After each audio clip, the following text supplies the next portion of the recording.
स्वामी परीक्षा घेतात तेव्हा या गोष्टी होतात. या गोष्टी तुमच्यासोबत किंवा तुमच्या घरात सुद्धा होत असतील तर समजून जा की स्वामींची परीक्षा सुरू आहे आणि या परीक्षेत तुम्हाला उत्तीर्ण व्हायचे आहे. मित्रांनो, जेव्हा आपण स्वामींच्या एक मठात केंद्रात जातो, आपण सेवा सुरू करतो आणि मग आपल्याला असं वाटतं की माझ्या अडचणी कमी व्हायच्या तर जाऊ द्या, पण ह्या अडचणी तर वाढता आहेत.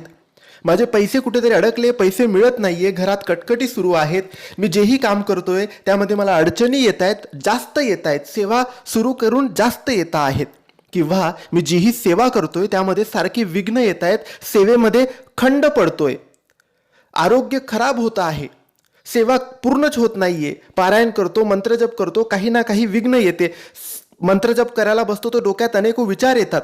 हीच असते स्वामींची परीक्षा. आणि या परीक्षेत आपल्याला उत्तीर्ण व्हायचे, सगळ्या गोष्टी बाजूला ठेवून सेवा पूर्ण करायची आहे. स्वामी फळ नक्की देतात.